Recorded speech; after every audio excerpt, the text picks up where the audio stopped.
Hi there, I'm Seb Maley, I'm the CEO of Qdos, and today we'll be looking at what sensible companies are doing ahead of the IR35 reform.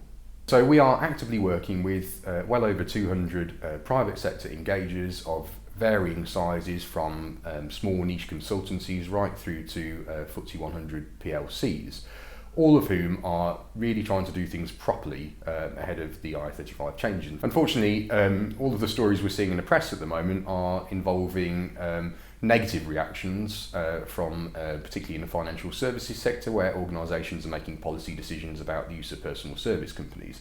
What we're not seeing is the positive stories from organisations who are actively trying to take a pragmatic and sensible approach. Skanska, for instance, is a company that we've been working with, very large company with a diverse population of contractors. They were very quick to understand the implications of IR35, but also their reliance on contractors, and there was a real appetite to understand how they use contractors and how they could use contractors going forward. So forward-thinking companies often start by assembling a multidisciplinary team to look at IR35, often involving and bringing together procurement, HR, sometimes tax and legal. So there's a real kind of oversight and a holistic oversight over the ongoing project. It's also really important for companies to educate staff internally, particularly people who are going to be involved in the process and have dealings with contractors. So we've done quite a lot of sessions with hiring managers and other relevant stakeholders, really to build up an understanding for them of IR35 in general, but also importantly the process that the company is going through when it comes to making determinations from an IR35 perspective.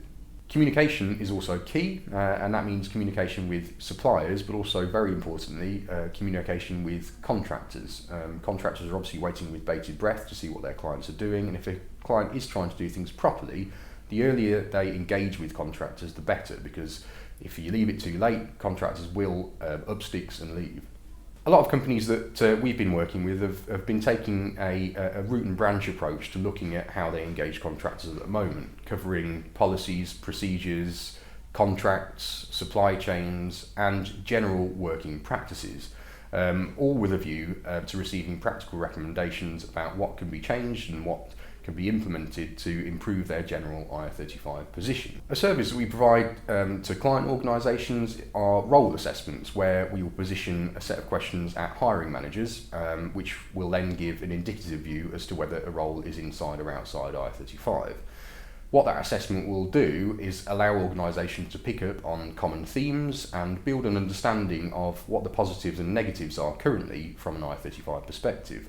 It's really important that we would never base a final determination on a role assessment, but it gives an organisation the ability to have an understanding of how things sit at the moment and what potentially could be changed going forward. That will alert companies to issues that they need to consider, for instance substitution, which is obviously one of the core elements when it comes to IR35, and something that hiring organisations will never really have had to consider, and often the default position would be no, we wouldn't accept a substitute in the place of the original contractor. However, when you actually explain how the practicalities could work, generally there is a lot of buy-in to the fact that actually the company could implement a workable substitution policy, and that's something we've been doing a lot of work with private sector companies on. Obviously by doing that, you'll dramatically improve the overall IR35 position, and that will filter down into each engagement that you have with contractors.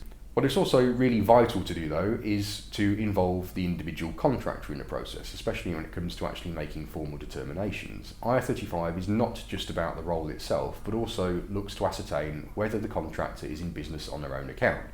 So each contractor will have important evidence that is specific to them, which really does matter.